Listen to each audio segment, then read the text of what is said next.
તો આગળ વાત સુરેન્દ્રનગર જિલ્લાના ચોટીલા આનંદપુર માર્ગ પર સર્જાયેલી જોખમી સ્થિતિને લઈને તંત્ર હરકતમાં આવ્યું છે। નાયબ કલેક્ટર શ્રી એચ.ટી. મકવાણા તથા ધારાસભ્ય Shamjibhai Chauhan national highway 15-1G highway પર સ્થળ નિરીક્ષણ પર પરિસ્થિતિની સમીક્ષા કરી।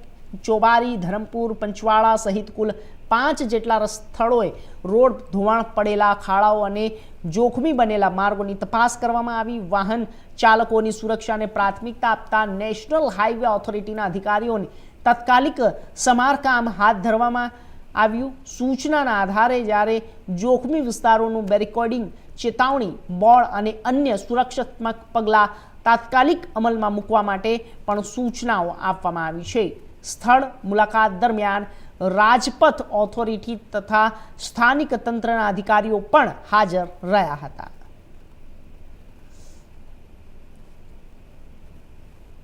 તો આપણે જણાવી દઈએ કે ચોટીલા આનંદપુરા માર્ગ પર રોડ નિરીક્ષણ કરવામાં આવ્યું હતું। નેશનલ હાઈવે 151G પર જોખમી સ્થળોનું નિરીક્ષણ કરવામાં આવ્યું હતું। રોડ ધોવાણ અને ખાડાઓ મુદ્દે તાત્કાલિક કાર્યવાહી કરવામાં આવી હતી। આપને જણાવી દઈએ કે ચોટીલા આનંદપુરાનો નેશનલ હાઈવે જે જઈ રહ્યો છે ત્યાં તમામ રોડ સુરક્ષા અને સઘન ચેકિંગ હાથ ધરવામાં આવ્યું હતું। તો આનંદપુરા માર્ગ પર તંત્ર એક્શન મોડમાં જોવા મળી રહ્યું છે। આપને જણાવી દઈએ આ દ્રશ્યો સીધા નેશનલ હાઈવેના આપને બતાવી રહ્યા છે, કારણ કે હાઈવે ઉપર જે પરિસ્થિતિઓ હતી તે ધારાસભ્ય અને ત્યાંના તંત્રએ ખૂબ જાતે નિરીક્ષણ કરીને તમામ પરિસ્થિતિઓનો તાગ મેળવ્યો હતો।